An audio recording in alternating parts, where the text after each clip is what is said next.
여러분 안녕하십니까, 김대 목사입니다. 오늘의 주제는 올드 정치, 뉴 정치인데, 사물을 어떻게 바라볼 것이냐에 따라서 분명히 그에 대한 가치와 또 평가, 개인적으로 느낀 게 또 분명히 또 틀려질 겁니다. 먼저 생각을 해볼 것은 경희대학교 최진원 교수님께서 좌와 우, 진부와 보수는 실제로 존재하지 않는 관념상의 허구, 즉 편향성을 가진 왜곡된 의식이라는 점에서 일종의 틀린 판단이다 라고 말씀하시거든요.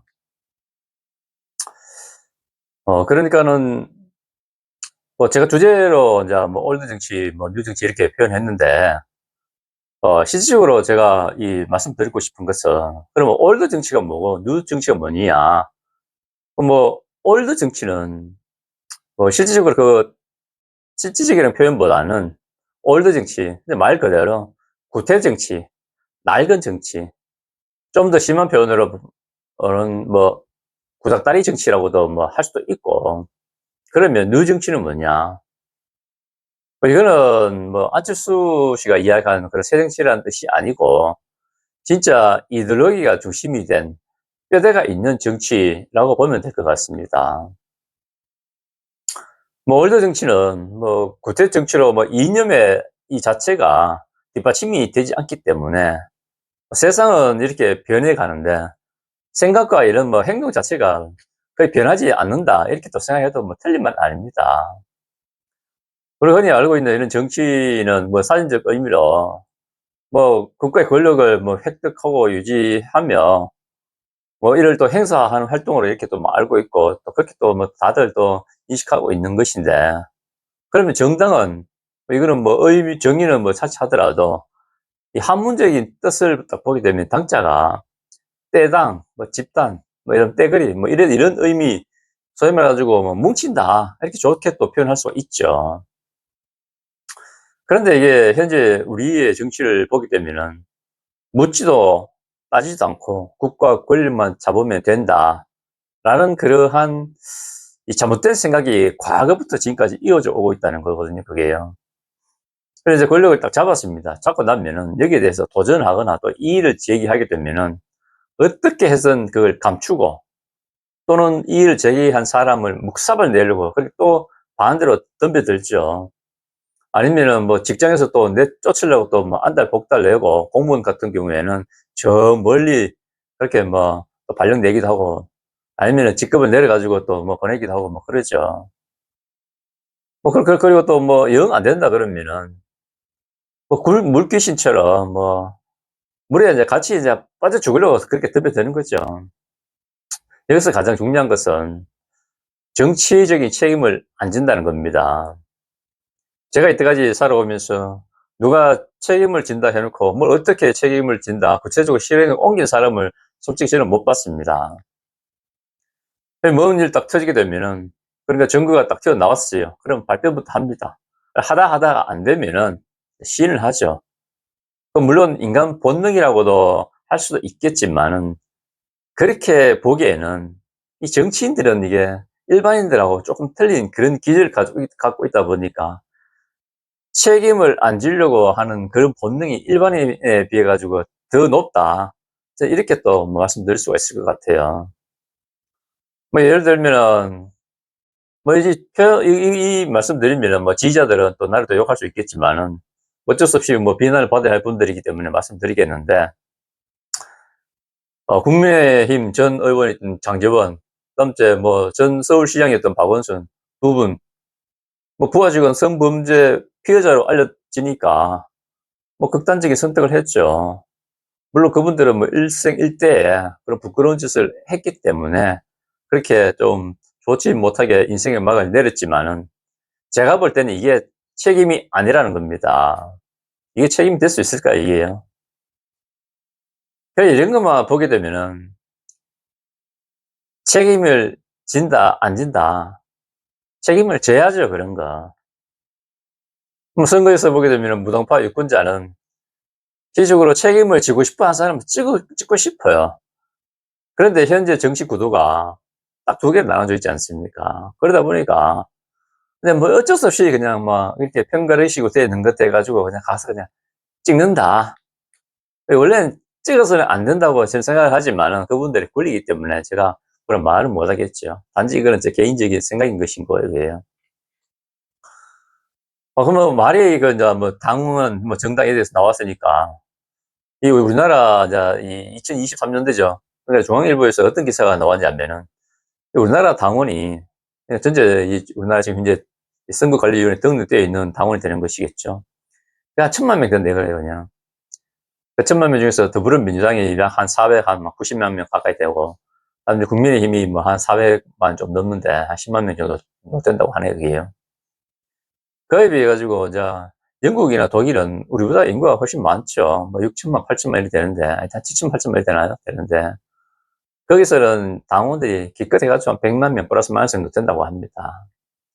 이런 보고서를 낸 내용을 뭐 또 보게 되면은 그 뭐 1,000만 명의 또 당원의 비밀을 해가지고 이 중에서 한 80%는 그 자기가 당원인지 아닌지 그것도 몰라 이렇게 나오거든요. 이게. 그게 뭐 소위 말해가지고 그냥 뭐 유령 당원이다 이렇게 봐도 뭐 틀린 말은 아니죠. 그래서 좋습니다. 이때 뭐 껍데기를 그렇게 천만 되어 있습니다. 이렇게 당원이 많은데 국회의원 선거는 그래도 뭐 한 70%까지 된다고 손치게 되면은 그러면 지방선거는 50%까지 떨어집니다. 왜 이렇게 되느냐. 사람들 딱 생각하기에 지방의원들이 뭘 하지?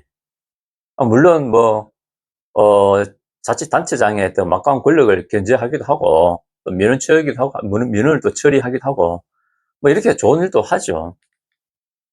그런데 왜 사람들이 부정적인 생각을 가지고 있느냐. 언론에 보도되는 게 기사가 되니까 보도되는 거지만은 이게 이틀 전인가 3일 전인가 서울 영등포구 의회 의원들께서 유럽에 그 외유성 출장을 간다고 JTBC에서 이게 보도가 나왔더라고요, 이게. 그래, 이런 보도가 한두 번이 아니라는 거거든, 그게. 이것이 계속적으로 반복되다 보니까 사람들 속에, 머릿속에 뭐가 들어가 있냐면은, 아이고, 하늘이 똑같네, 똑같아. 그래서 당신들은 구태 정치고 구닥다리다. 이런 소리를 듣는 거거든요, 이게. 이런 말이 이렇게 자연스럽게 나와요, 그게. 그리고 또 뭔 일 딱 터지게 되면은, 당사자는 뭐 정당을 또 탈당을 하죠. 탈당을 딱 하면은 정당에서 또 뭐라 그러냐면 그 사람 탈당했기 때문에 우리가 뭐 조치를 취할 게 없다. 이것도 정당이 책임을 회피하는 거잖아요, 이게. 정당이 뭐 책임 정치를 한다면서. 책임 정치를 한다 해놓고는 뭐, 소위 뭐 비리가 있거나 뭐 이런 성범죄 의혹에 있는 당사자는 무조건 뭐 또 그러죠. 뭐 당이 피해를 주지 않겠다 해서 탈당을 해요, 또. 그리고 또 당에서 또 바로 또 탈당 처리해버려, 또. 책임 정치를 한다면서. 예. 이런 식으로 뭔가를 이슈가 떠오르면 또 다른 이슈로 덮어버리려고 하는 비이상적인 정치를 행위를 하다 보니까 그때 소리가 나오는 거거든요, 그게요. 그리고 또 작년에도 뭐 잘 아시다시피 비상계엄이 딱 터졌을 때, 그리고 올 4월 달에 헌재가 그 탄핵 인용했지 않습니까? 그럼 거기에 물론 정치인들도 나 몰라라 하지만은 고위급 이 군 장교 별들이 그때는 뭐, 그런 건 모르겠다 이래놓고는 지금은 또 말 바꾸고, 이런 비겁한 군인들도, 그네들도 뭐 나중에 또 뭐, 정치력도는 또 흘러들을 수는 있겠죠. 이게 또 좀 쓸쓸합니다. 왜 이렇게 이런 뭐 책임을 지려고 하지 아니한 정치를 하느냐. 제가 딱 봤을 때는 정당마다 구체적인 뭐 기준을 잡아주는 진짜 정치 이데올로기가 없다. 그래서 책임을 회피한다. 이거죠. 일전에 제가 이제 그 후보자들이 왜 선거에 나오느냐, 나온서 논문을 제가 이제 인용해 드렸었죠, 그때요. 돈과 권력과 명예다. 근데 책임 정치 하려고 나오는 사람은 없더라. 그건 제 말이 아닙니다.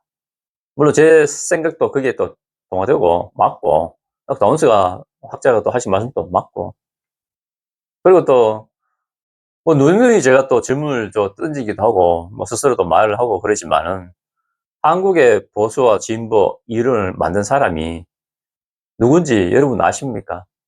저는 몰라요. 찾아봐도 몰라요. 뭐 그러니까 그냥 시장에서 그냥 돌아다니는 말 그냥 탁 갖다 붙여 놓고 "이게 우리 이념이다." 제가 볼 때는 그냥 뭐 선거 때는 아마 이 언론용 슬로건이 지나지 않는데 이걸 이제 이념이다 딱 그러니까 사람들이 '아 그렇구나. 이념이구나.' 그런데 정작 일반인들한테 보수가 뭡니까? 진보가 뭡니까? 딱 물어보면은 몰라요, 그분들도. 그래 이런 게 왜 모르냐면은 이게 뿌리하고 이론이 제대로 정립되지 않았기 때문에 그런 거거든요, 그게. 그러게 80 년대 당시에 그때 뭐 운동권 출신들이 이제 '빨리빨리 권력을 잡자.' 뭐 허겁지겁 뭐 전략적인 뭐 단을 찾다 보니까 그 두 개를 가지고 온 거고 그냥 갖다 붙여 놓은 거죠.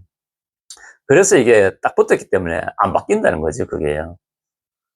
그래서 제가 올드 정치, 구태 정치라고 좀 깎아내리는 겁니다. 그러면은 뉴 정치는 또 뭔가? 딱 그러면 여러분들 다 안철수 그 딱 생각나죠? 그분은 뭐 정치적으로 준비가 된 상태에서 나온 게 아니고 의사 출신에다가 뭐 그다음 이제 뭐 보안 프로그램 뭐 그걸 뭐 이제 전문적으로 운영 경영하시다가 나오신 분인데 그분이 뭔 정치 이념을 새 정치를 하겠다고 나왔겠습니까? 준비가 안 됐는데. 이 뉴 정치가 되기 위해 가지고는 구체적이고 기준을 잡아주는 정치 이데올로기가 있어야 되거든요, 그게요. 이런 이념 설계 구조가 있다는 것은 거기서 실질적으로 이런 뭐 핵심적인 가치를 딱 끌어올려 온다는 거. 그런 핵심적인 가치가 또 그 시대가 직면한 문제를 또 해결해 간다는 거거든요, 그게. 뭐 그래서 이런 뭐 제가 이 지표라고 제가 이 창작한 이 하늘 이데올로기는 솔직히 그런 명확히 그 출발점에서 그 선언을 하고 있습니다. 한문으로 부어정, 부패하고 오염되고 멈춰진 생각과 행동을 버려라. 공창비, 함께 창조하고 21세기를 향해 더 높이 날기 위해 시작해야 된다. 이렇게 저는 밝혔거든요. 부정적인 그런 뭐 행동을 한 정치인들이 했던 그런 부패한 짓, 뭐 오염된 행동들, 이런 게 실질적으로 이제 명확하게 명시를 했기 때문에 뉴 정치에서는 그게 허락되지 않는다. 이렇게 저는 이제 말씀드릴 수가 있는 거거든요. 그리고 또 먼지키 정치란 것은 미래의 장기 발전을 위해 가지고 청사진도 딱 내놔야 되는 것이고, 진짜 그걸 보고 국민들이 또 인식해야 할 또 판단을 할 수 있는 구조적인 틀을 또 제공해 줘야 된다는 거잖아요, 그게. 마크 헨트가 그런 말한 것과 같이 핵심적인 가치가 딱 선정돼야 되는 것이고, 그리고 또 이것이 실질적으로 명확하게 또 설명이 되어져야만이 이 또 일반인들의 또 인식의 틀이 기준이 된다는 거거든요, 그게요. 하여튼 뭐 오늘 조금 말은 좀 길었습니다. 정리 좀 하도록 하겠습니다. 이제 올드 정치는 좀 그만하시고 뉴 정치로 바꾸어 가심이 좀 어떨런지요. 결론입니다. 이런 말이 있죠. 생각이 바뀌면 행동이 바뀌고, 행동이 바뀌면 습관이 바뀌고, 습관이 바뀌면 운명이 바뀐다고 했습니다. 생각을 한번 바꿔보시면 좋겠습니다. 이상입니다. 오늘 또 이렇게 시청해 주셔서 감사합니다. 즐거운 하루 되시고 다음 주에 뵙도록 하겠습니다. 안녕히 계십시오.